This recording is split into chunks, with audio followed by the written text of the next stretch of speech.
Right, good morning, everybody. Morning. Good morning. Lovely to be here in person. We've got, why is that Martin's iPad? I don't think that's you, Martin. You what? I don't think that is you. Oh, right. I think somebody trying- else is called Martin. It is possible, you know. Yes. Well, Are you hearing me now? are you hearing at the back, Mother? I can hear somebody. It's me, Martin. It's Martin talking to Martin. Oh, Yeah, oh, it's yes, it's that Martin. Yeah. Good morning. Good morning, good morning.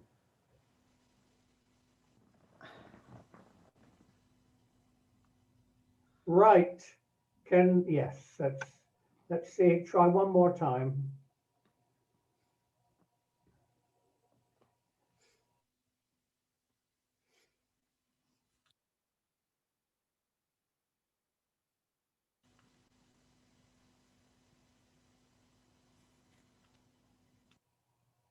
Why am I still muted, Jonathan? You're not. Oh, you are now. What are you doing? That's better. Playing. You're okay now. Everyone should hear you. I've just muted everybody else. Can you all hear me? Lovely, thank you very much. Right. You see, it should get easier, you know. Stop laughing at me, Jonathan. Sorry.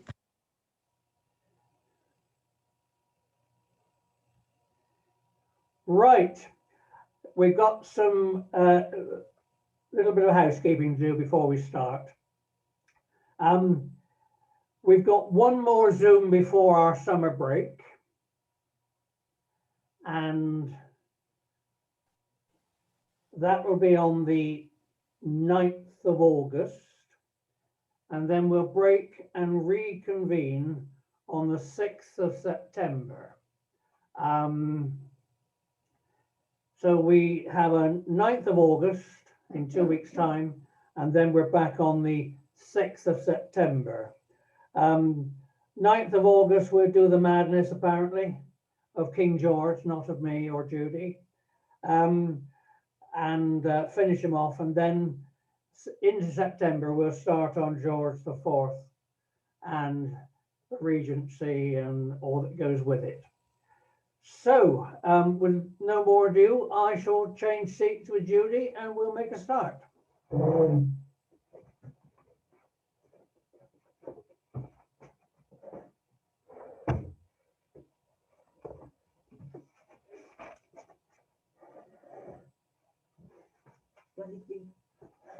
Fairly close, yeah. Good morning, everybody. Lovely to see you again. Morning. I just need to start with a grovelling apology for last week. Totally my fault, nothing to do with Martin at all, completely my fault. The hot weather got to me. I got my dates all mixed up. I misunderstood something Martin had said.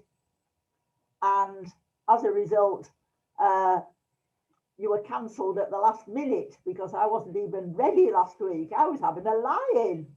And Martin phoned from outside our house and said, "Where are you?" We did have a laugh about you and your night. And I said, "I'm still in bed. And I can't get dressed in a hurry these days, so I'm sorry. We'll have to cancel." And I felt absolutely terrible all week because I thought I need to apologize. So this is me groveling and apologizing for my stupidity.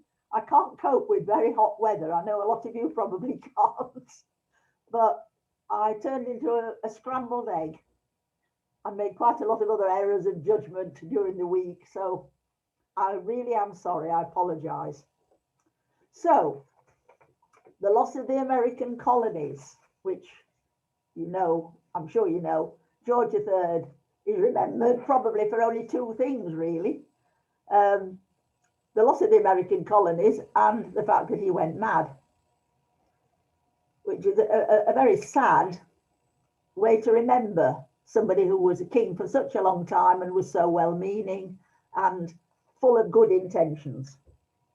So, starting off with the names of the 13 colonies, which I also managed to get a little bit wrong.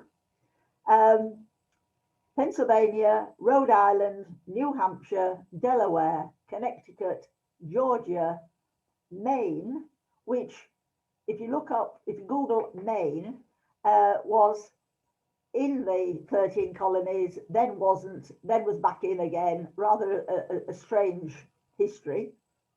Massachusetts, New York, New Jersey, Virginia, and I've put North Carolina, and it should be just Carolina, and Maryland. They had been founded at different times, of course, and for different reasons, but mainly because the people wanted freedom, religious freedom mainly. So they were a disparate group. They were quite argumentative among themselves. They weren't together as the 13 colonies in any form of being like the beginning of the United States. They weren't. They disagreed with one another. They were completely independent and separate and had their own form of, you could say, local government. But they all owe, the thing that connected them, they all owed allegiance to the British Crown. They were our colonies. They had colonial status. The British monarch was the head of state. And that's really the only thing they had in common. And things started to go wrong with the Stamp Act. Lord Grenville, the Prime Minister at the time, made a really fateful decision in 1765 when the King had been reigning for 5 years. The idea was to raise revenue, to raise extra money, because the 7 Years' War had been very, very expensive. So Lord Grenville came up with this idea of not asking really, but sort of telling the 13 colonies that they were going to have an extra tax. They would have to pay stamp tax. And if you got the notes, Martin's found, put an appendix in about the Stamp Act. Okay. The argument was that the American colonies had actually benefited tremendously from the Treaty of Paris. And therefore, they should be expected to pay for the fact that they now had increased security. They were better off than they had been before. Therefore, it didn't seem unreasonable to expect them to pay. Well, they thought it was unreasonable to expect them to pay. And it became an issue. No taxation without representation. That became a kind of battle cry for the 13 different colonies. So they were beginning to feel more united. They had the same grievance. The grievance being, you can't tax us without our consent. You have discussed this with us. You have told us that we are going to be paying an extra tax. The response was, well, we shouldn't have to discuss it with you. You are our colonies. You're not represented at Westminster. And we don't have to discuss it with you. You do as you're told. You are our children, in other words. You are our children. We are the parents. We make the decisions. Well, you can imagine that went down like a lead balloon. A very, very unpopular thing. A very unpopular decision. At the same time, there was discontent in the home country, in Britain. The Spitalfields silk riots. There were lots of riots during the 18th century. it was people's way of expressing their discontent, because most people, as we've already said, didn't have the vote. We had a very, very limited democracy. And when people, as we know in other parts of the world, when people haven't got democracy and they can't speak up through parliament or representatives or delegates, the alternative is take to the streets and riot. So the Spitalfields silk riots were really very frightening. The weavers organised an attempt to ensure that they had a certain amount of money for their piecework, because they weren't exactly starving, but they were in a poor state economically. They weren't being paid the correct amount of money for their work. And we're talking here about industrial revolution and machines being invented that would do the work that had previously been done by hand. And so these people were very, very frightened for their future. And understandably, I think we can understand, when people are frightened, they often become violent, because they're just terrified. And in those days, there was no welfare state. If you fell on hard times, you could end up starving. You could be rescued by your parish if you were attended church. If you didn't attend church, then you could actually starve. So we need to remember that there was no welfare state. People got very afraid. So things weren't too good on the home front. And Martin's found some lovely pictures of the kind of material, the kind of woven silk designs from that period, and also a lovely picture of weaving taking place at Spitalfields. So there was that problem. Remembering that we had no police force, so when things got difficult, they sent for the military, and then there were problems that were turning into a police state, police state, we use that term now, just said there weren't any police.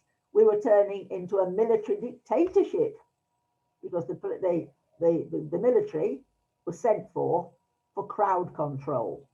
So that just exacerbated the problem. If people were feeling desperate and afraid, then sending the military in just made everything 10 times worse. Unfortunately, it coincided, the 1760s coincided with a series of bad harvests. And there were what became known as bread riots. Well, the harvest was poor, and therefore the price of bread automatically went up. And that was the staple diet for working class people. Potatoes were not really on the menu. People lived on bread and often not much else. So if bread prices went up, there was bound to be a reaction. And it's interesting that the king had his first, we would say, nervous breakdown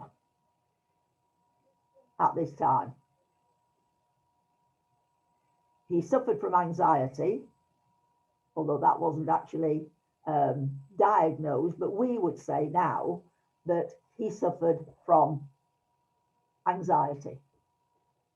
He wasn't a very confident person, and when things started to go wrong, he became more and more troubled and anxious, and wondered what he should do. Should he intervene in some way? What was his status? What was his role? Could he trust the statesman of the time to do the right thing? It troubled him very much, which is a sign of a good king, not a bad king. He was actually wanting to do something, but not exactly sure what it was that he could do or was allowed to do. What were the answers to these problems of riots and poor harvests? It was hushed up, the fact that the king was ill, but it's interesting that he'd only been king for 5 years when he had his first, we would say, nervous, or the old phrase was nervous breakdown. He had problems which were, luckily at the time, were hushed up. So we got a problem problems at home, and the Stamp Act is very unpopular.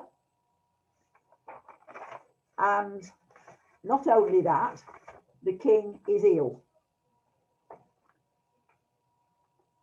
One of the reasons the king was ill was that he couldn't stand his prime minister, Greville. Greville treated the king in a very contemptuous way. And the king was very sensitive. George was very sensitive about people's way of treating him. Ever since he was a child, he'd been very sensitive and felt that people were scorning him. So again, back to his childhood, the fact that he was a premature baby, he'd been born at 7 months. Luckily, he was a large baby, so physically it didn't seem to matter very much that he was premature because he was a big child. But he'd always felt inferior, and his mother and Lord Bute made that 10 times worse by criticising him. And his mother's favourite phrase was, "Be a man, George, be a man." And she said it in an aggressive, sort of critical way, over and over again. Be a man. Stand up for yourself. Stand up for what you believe. Stop being so timorous. Stop being so cowardly. And Lord Bute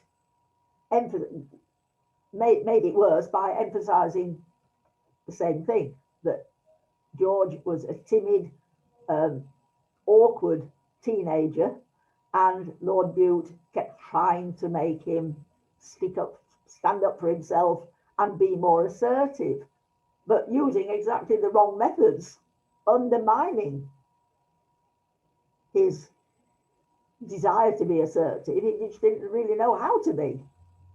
Wanted to be, but just didn't quite know how that would work. And being criticised at the same time. They were asking the impossible, be more assertive. So Greville was forced from office, and the king sent for the Marquis of Rockingham, another Whig. By this time, and he agreed to form a kind of coalition of squabbling Whig, aristocrats. They were all aristocrats. The Whig Party at this time had become absolutely toxic, full of people who hated the sight of each other, full of very ambitious people who wanted to climb to the top, were jealous of each other. They were talking about each other behind their respective backs. It was a really horrible atmosphere, which didn't help the king at all. Feuding factions, rather like the reign of Queen Anne. The American colonies were the most urgent problem because the response to the stamp duties included, and this is in America, riots, arson attacks, boycotting of British goods, refusal to pay back loans arranged by British merchants, public demonstrations, and the American press, I'm lumping them all together, but this was happening in the separate states because they felt the same about the Stamp Act. Very, very aggressively worded articles denouncing denouncing Great Britain, saying that we'd overstepped the mark. And then it began to affect merchants in this country, and there were bankruptcies in our two great ports, Bristol and Liverpool. So the fact that the Americans had been mishandled was beginning to have an effect on British merchants. In other words, the Stamp Act was unpopular on both sides of the Atlantic. Greville had taken a very harsh view, and had actually used the phrase, "We will enforce the law at bayonet point if necessary." This was not a good phrase to use. In other words, we'll fight for our right to tax those colonists. How dare they complain? And then Parliament's right was, it's called the Declaratory Act. Can't say it. Declaratory. declaratory. I was passed by 275 votes to 167 in the House of Commons. This was, we backed down from the Stamp Act, but we didn't actually apologise.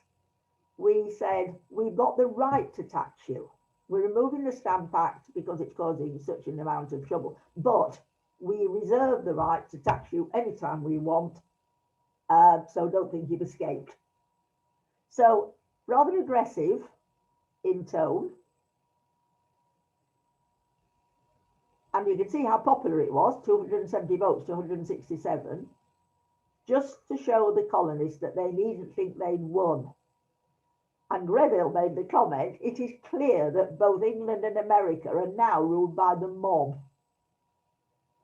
The colonists were not content.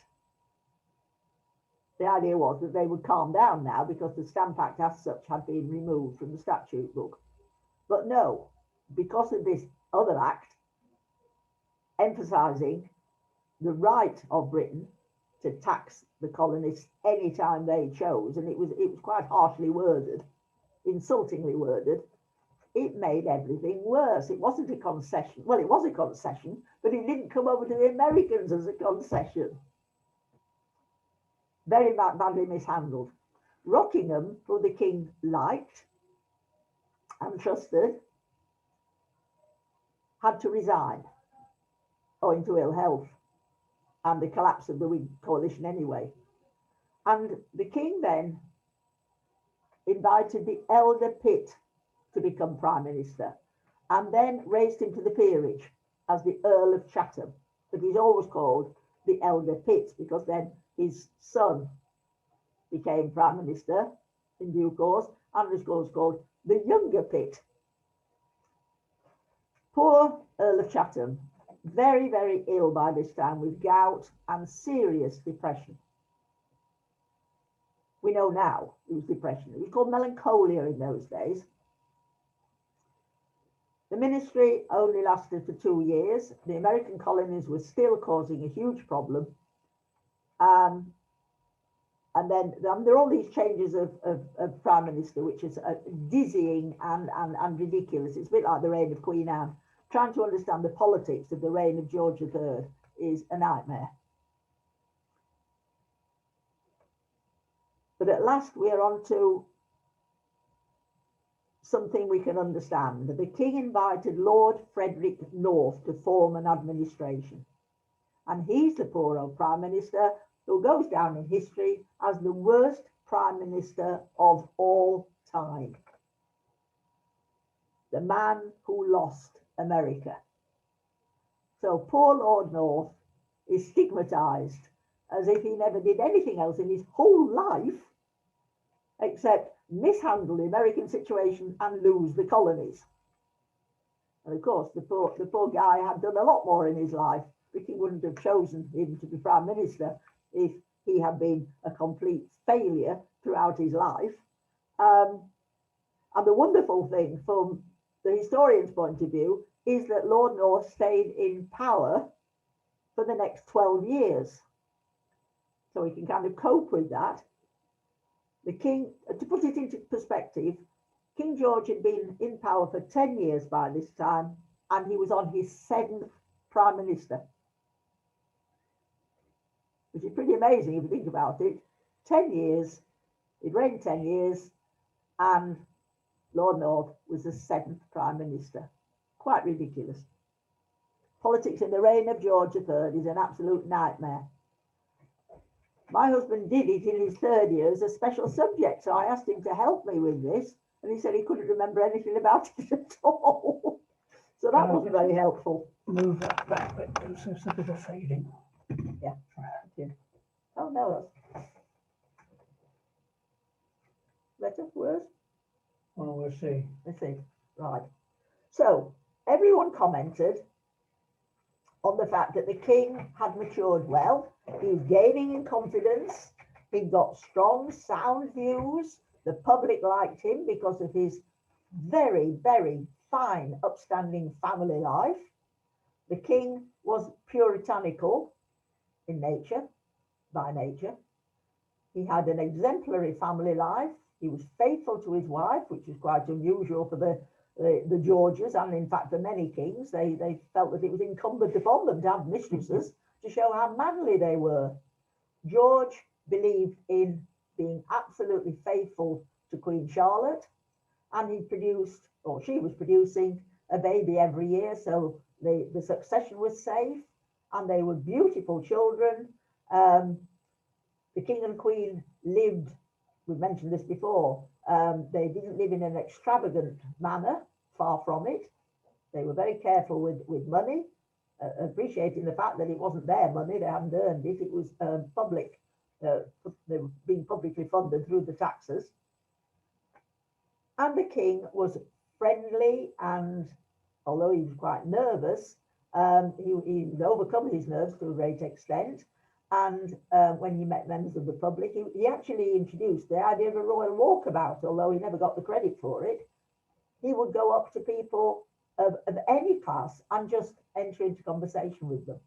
And this became more marked the longer he was in power, the longer he was king, the more able he felt to just go up to people and engage in conversation. And sometimes they hadn't a clue who he was, which was brilliant.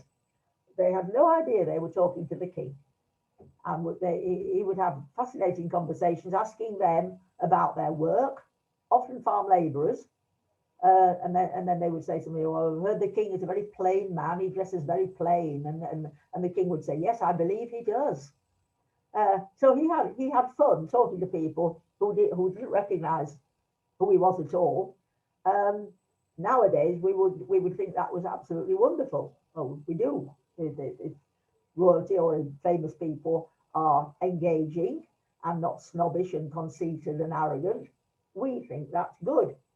Some people at the time thought the king was being a bit eccentric, because they weren't, since Henry VIII, that had not been customary for the king to speak to ordinary people.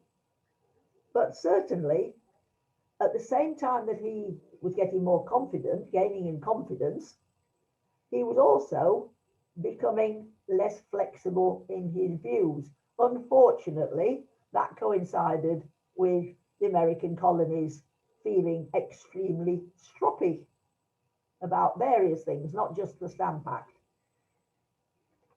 They appeared to be content. Benjamin Franklin actually came to London in 1768 during the London riots, was appalled that the people of London were being so ungrateful to a king that they should be admiring and respecting. And Benjamin Franklin actually said, some punishment seems preparing for a people who are so ungratefully abusing the best constitution and the best king any nation was ever blessed with. What a lovely thing to say. So he's criticising the rioters and saying, why are you behaving like this? Count your blessings. Lord North, as similar to his predecessors, believed in taking a strong line against the Americans. I will never yield till I have seen America at my feet. People were talking in this, they thought, impressive way. You know, we're going to be tough, we're going to be strong, we're not going to stand any nonsense. And unfortunately, because the king had been criticised for so many years for being irresolute, undecided, slow to make his mind up, he had now changed and thought that being resolute was very, very important. No concessions, not give in to the Americans, treat them harshly, say these same kind of things, not yielding, we must never yield.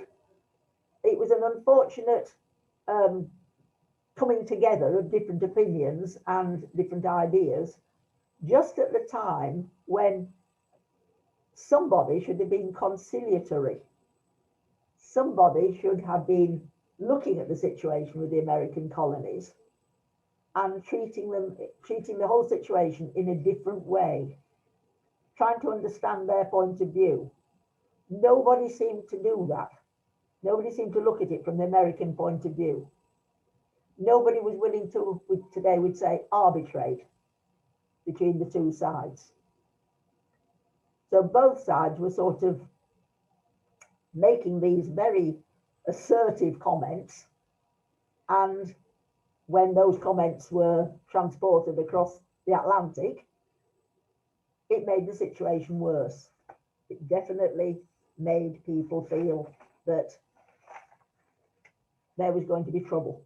Trouble was brewing, but nobody seemed to quite know what to do about it.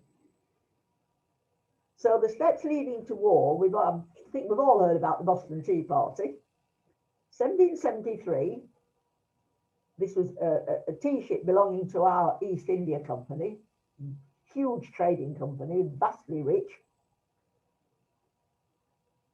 And this ship was attacked in Boston Harbor, again, because of taxing.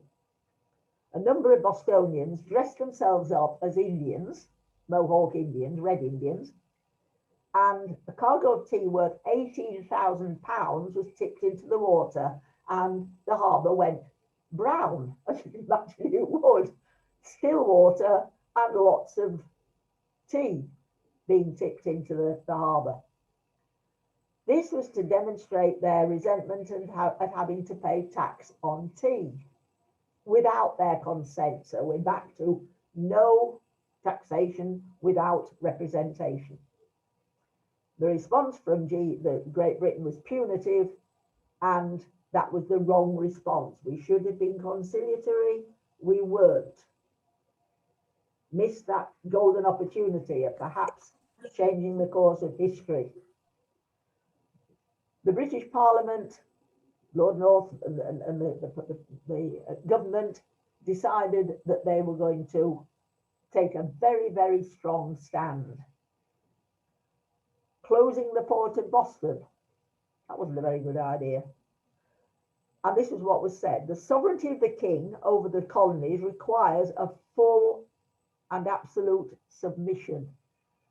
That word submission is aggressive.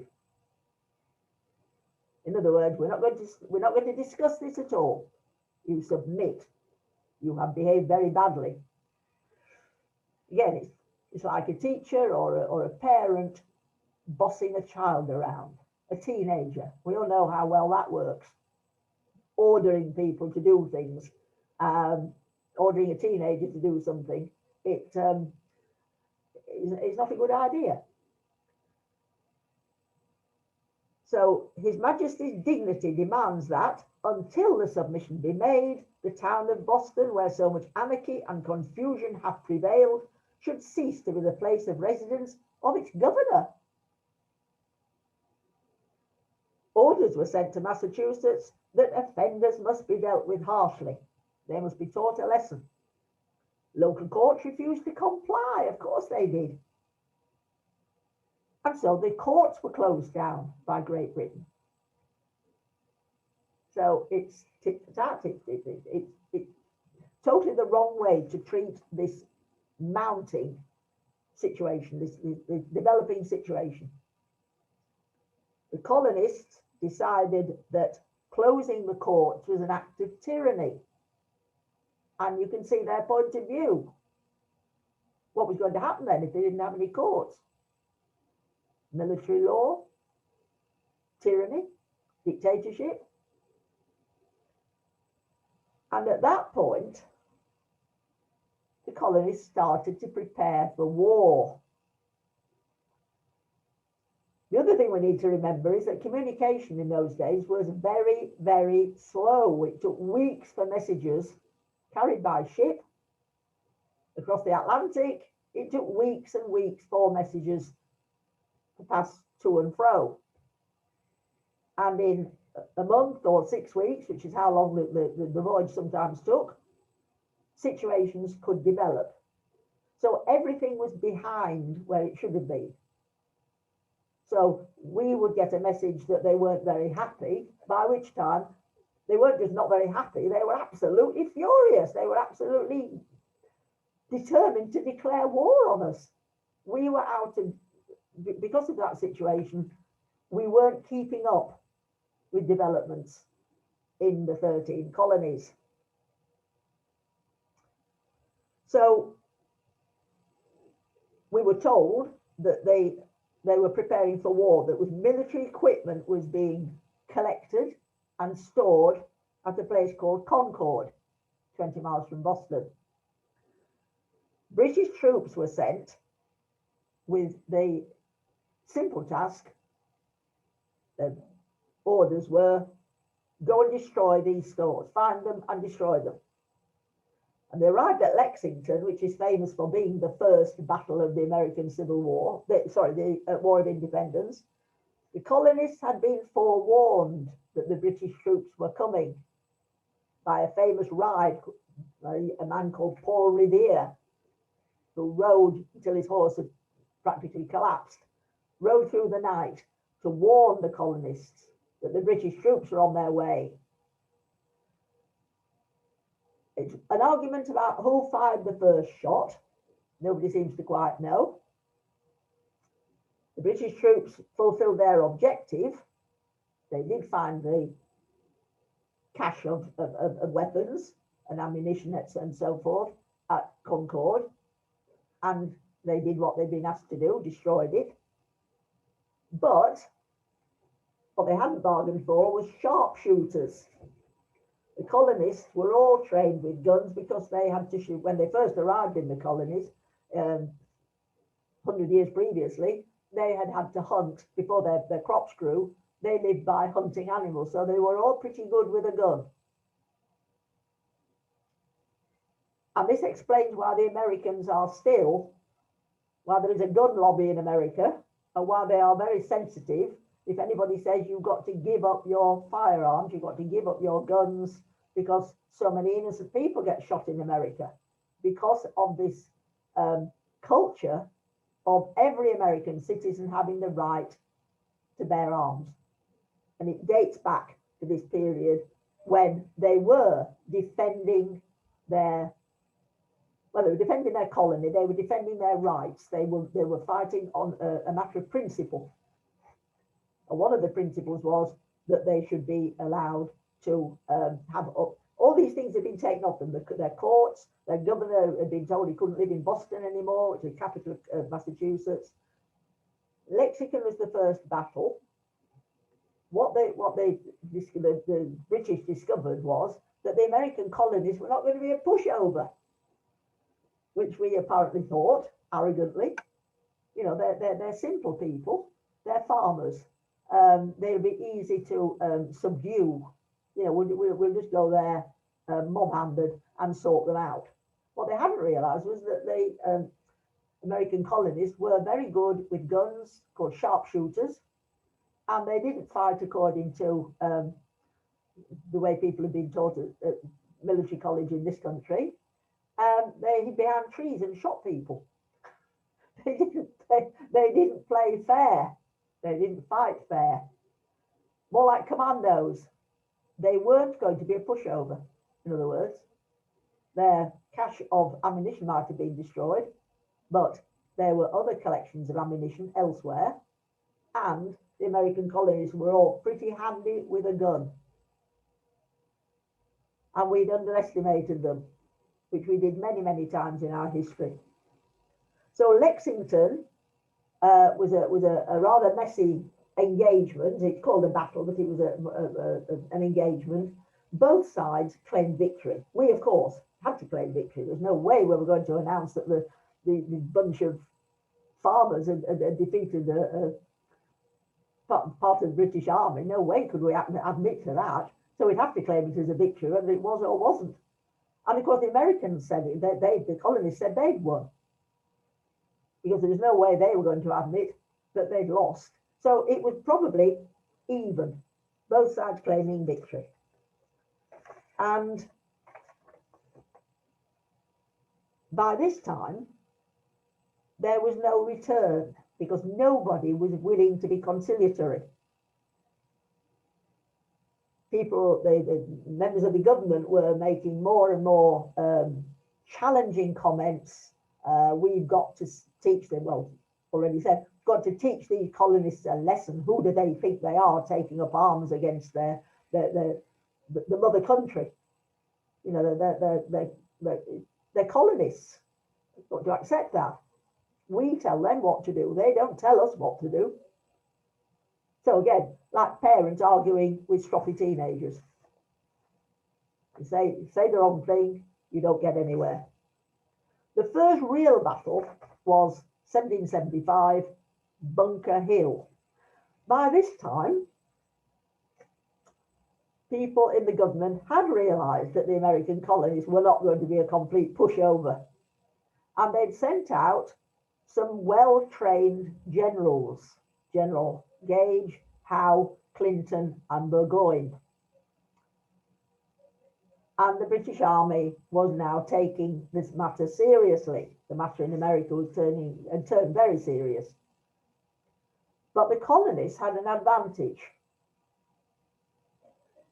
First of all, it's always helpful if you're fighting at home, if you're fighting on home territory, because you know the terrain. And the invading army, well, not the invading army, but you could say the invading army, they don't know the terrain. Another problem is the people fighting at home can call up reinforcements. You can call on civilians. And the invading army can't. Well, not quickly anyway. Another problem for the, the invading army, how are they going to get provisions? The home. The people who are fighting in their own country, of course, have access to provisions. One thing, we mentioned this before, that if an army is in a foreign country, in this case, fighting in America, if they run out of food for their army, they tell the army to go and forage for food. Or commandeer food, just go to a farm and say, right, hand over all your livestock, your food, grain, etc. Which doesn't really make the army very popular, and therefore it actually makes everything so much worse that they're stealing food from the local population. Not the right way to win hearts and minds. So that was another problem. How were we going to feed our army? No problem for the actual Americans, of course. They have access to as much food as they needed. And the other, rather more amorphous advantage which the Americans had, they were fighting for a righteous cause. They were fighting for liberty. This word liberty was bandied about. Freedom and liberty, words which are very current at the moment when we're talking about inoculations. Freedom. They were talking about freedom in the sense of we should not be taxed if we haven't agreed to the taxation. We are not represented at Westminster. We should be. And if we're not represented at Westminster, you shouldn't be inflicting taxes on us because we have not consented to those taxes. So they were fighting for what they believed, and they used the phrase, righteous cause. God is with us. So something else which has continued over the centuries, that the Americans are not afraid of religion. They talk about religion a lot more than we do. Remember, even President Trump posing with his Bible made most people feel rather sick because it was so hypocritical. But that's still a very powerful aspect of American culture and the way Americans see the world. And they saw themselves as fighting for freedom, talking very much like the Israelites, fighting, leaving Egypt, gaining their freedom from being slaves. George III's response, people are all thinking, well, what's the king going to say about this? Perhaps he can sort this out by being a bit conciliatory. It's not too late, even now. prevent it from turning into a fully fledged war. The last thing that people wanted. But the king, as he said, was trying to be kind of person that his mother had always wanted and that Lord Bute had wanted, resolute, firm, not willing to make any concessions. And so this is what he said, which didn't go down very well when it reached the other side of the Atlantic. I am clear on one point, that we must persist and not be dismayed by any difficulties that may arise on either side of the Atlantic. I know I am doing my duty and therefore can never wish to retreat. Now that last comment indicates that he was still thinking like this awkward teenager being criticised. Be a man, George, be a man. I know I'm doing my duty. Why did he need to say that? That red rag to a bull. And that message reached the Americans. I know I'm doing my duty and therefore can never wish to retreat. War had been officially resolved by the Second Continental Congress held in Philadelphia. And George Washington of Virginia was chosen to be the commander-in-chief. Now, this is the beginning of what we now call the United States. They were beginning to unite from being 13 separate colonies, often squabbling with each other, often disliking each other and having nothing in common. They've chosen somebody, although it's held in Philadelphia, they've chosen somebody from Virginia to lead their army. They're beginning to coalesce, which is dangerous from our point of view, because they have a common cause. They're uniting. They all feel angry about the way Britain is treating them. They all feel that they should not be taxed without representation. So this is a dangerous development. And Martin's found a lovely picture of the Second Continental Congress held in Philadelphia. They are creating their own democracy because we are apparently denying them a share in ours. So the famous Declaration of Independence was made by a committee consisting of Thomas Jefferson of Virginia, Benjamin Franklin of Pennsylvania, Robert Livingston of New York, Robert Sherman of Connecticut, and John Adams of Massachusetts. And that again shows you that they were willing to work together, beginning to unite. Famous assertion of government versus citizens' rights, which I'll read in a minute. There are many battles, which of course in America, the children are taught this, they're taught American history, of course they are, and they go and visit all these battle sites and they set them up for children and for visitors and as places for people to go and get an experience. People dressed up in the costumes of the day, wearing the uniforms of that time, and reenactments. The Americans love these American War of Independence reenactments of the great battles. Eventually, Burgoyne was forced to surrender his entire army. Absolute humiliation. That the colonists had turned out to be extremely good soldiers with extremely good leadership. And it was utter humiliation, absolutely humiliating. We had treated them like children, and now they were winning the war. Lord North did the honourable thing and asked if he could retire, and the king refused. And the war in America escalated. The Netherlands, France, and Spain became involved on the side of the Americans. It was turning really, really into a massive problem. The war dragged on, went on for years, because we wouldn't acknowledge what was actually happening. We could not believe what was happening. That these colonists, this bunch of farmers, were actually beating the great British army. It seems quite impossible for people in this country to acknowledge. And the king wanted to continue the war. Lord North wanted to continue the war, but would have been willing, if the king had changed his mind, Lord North would have been willing to acknowledge that the colonists had made their feelings very, very clear and that we needed to make some concessions.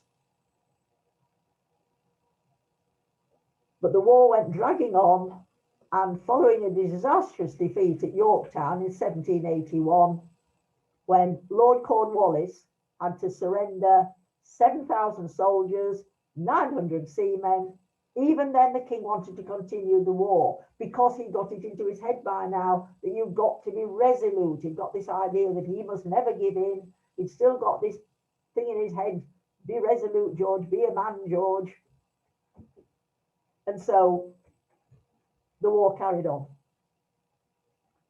Eventually, Lord North resigned after 12 years, replaced by Lord Rockingham, who then conveniently died, and somebody called Lord Shelburne became the new Prime Minister. Peace with America finally ratified by yet another Peace of Paris, 1783. The king got the blame for all this, Lord North and the king. They lost us the Americas. They lost us the Americas.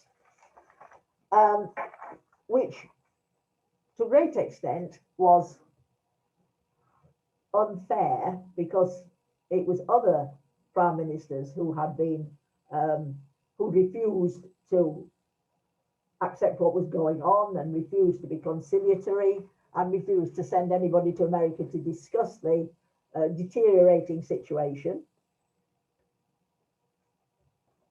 And so we've got a situation where it could have been handled better, but it's wrong to start giving blame just to the people that just happened, well, particularly Lord North, who happened to be in power at the time when the colonists were forming a very effective army and were winning battle after battle. The Declaration of Independence, of course, is very, very famous. And the preamble, American children have to learn this as part of, because it's almost like a prayer. They have to learn it. And I think in many schools, they say it in their assemblies.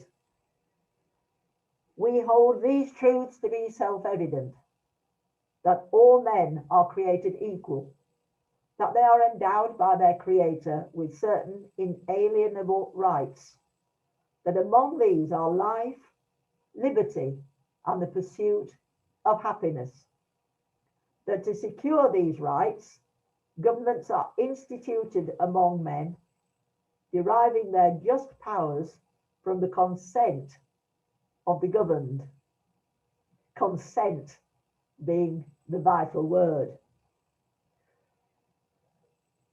At this Congress, long list of charges against the king. Long list of, read some of them, not all of them. And this is Benjamin Harrison. Benjamin Harrison read the words of the various charges which were unequivocal. The history of the present King of Great Britain is a history of repeated injuries and usurpations, of having in direct object the establishment of an absolute tyranny over these states. So they're not mincing their words and they're using very powerful phrases, absolute tyranny. To prove this, let facts be submitted to a candid world. The document then made a long series of charges. Now this is disrespectful, they mean the king, but they start each point with he, which sounds aggressive and certainly not very respectful. He has forbidden his governors to pass laws of immediate and pressing importance, unless suspended in their operation till his assent should be obtained, and when so suspended, he has utterly neglected to attend to them. He has called together legislative bodies at places unusual, uncomfortable, and distant from the depository of the public records. This is when they closed down Boston, for the sole purpose of fatiguing them into compliance with his measures. He has obstructed the administration of justice, that's because they closed the courts in Boston, by refusing his assent to laws for establishing judiciary powers. He has made judges dependent on his will alone by refusing his assent, for the tenure of their officers and the amount and payment of their salaries. He has erected a multitude of new officers and sent hither swarms of officers to harass our people and eat out their substance. So this is very, very specific. Every single grievance is written down. He has kept among us in times of peace standing armies without the consent of our legislatures. He has combined with others to subject us to a jurisdiction foreign to our constitution and unacknowledged by our laws, giving his assent to their acts of pretended legislation, and so on and so on. Incredible. And it says the charges continued for transporting us beyond seas to be tried for pretended offences. He has abdicated government here by declaring us out of his protection and waging war against us. Nobody dared say, well, actually, you started it. The British were just responding. They say, we declared war against them. He has plundered our seas, ravaged our coasts, burnt our towns, and destroyed the lives of our people. So on it goes. The great indictment. But he really couldn't go back after that. There was no way anybody could say, well, in Britain, well, we're really sorry. Shall we go through point by point and sort of keep saying we're sorry? No way. Nobody was prepared to listen to anybody else. And so, sadly, well, many people felt sadly, the American colonies became the beginning of the United States of America and flourished, has to be said, flourished once they'd escaped from our jurisdiction. The king couldn't believe what had happened. He couldn't believe that he'd actually lost the colonies. And as a result of what happened, he went mad. There's no doubt now that his second period of well, we'll say madness, his second huge breakdown came shortly after the signing of the Treaty of Paris, when there was no question of any return to those states being our colonies again. We'd lost our empire. We were so proud of it. Our first empire. We boasted of it. We're proud of it. We'd lost it through mishandling. And the king took it very personally. Not surprising, having read out all those very personal accusations. He, the colonists, saying that it was the king's responsibility. All these things that had gone wrong were because of the king. And the king took it very much to heart, was extremely troubled by it, didn't exactly take the blame. He blamed the colonists, but felt that he was obviously being criticised right, left and centre by people who were saying to themselves, how have we reached this point? At which point could this have been avoided? Why didn't somebody do something? Now it is much too late, and we're humiliated in Europe and all over the world. We had this lovely empire, and we've lost it. So next week, sorry, not next week, in a fortnight, we'll do the madness of King George, which is much more familiar territory, I think, for all of us. Some of us have had to seen the film, and you certainly know about the madness of King George, and it's a fascinating subject in all sorts of ways. And so he had a period of madness in the 1780s, 1788, from which he quite quickly recovered. And then another bout of, we'll say madness, because that's what they called it at the time, in 1810, which was so bad, and he never recovered. He never recovered. He ended up having to be incarcerated in Windsor Castle. And that's when we have the Regency, when his son, his no good son, became the regent for 11 years, from 1811, sorry, 9 years, 1811 till 1820, when poor old King George finally died, well in his 80s, and then the actual reign of George IV. So that will be the last meeting we have will be the Regency and the reign of George IV. Thanks for listening. Thank you, Judy. Thank you, Judy. Thank you, Martin. Bye. Just Oh, I can't have the chair. that's Thank it. you. There we are.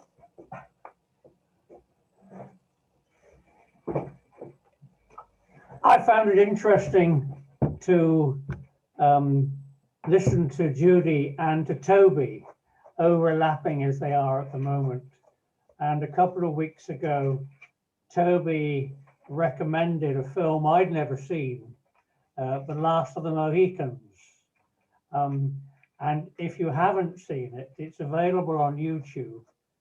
And it really does put all of this stuff in front of you in a way that appears to match with the facts, which isn't always the case with some of these films. So it's The Last of the Mohicans, and it's a good film, but it also matches very well with what our two lecturers have been laying in front of us. Right, thank you for joining us, folks. We'll set it up again for a fortnight's time, and have a nice week. Thank you, Martin. Thank Bye. you, and to Judy. Bye. Bye. Bye. Thank you. Bye. Worked out well.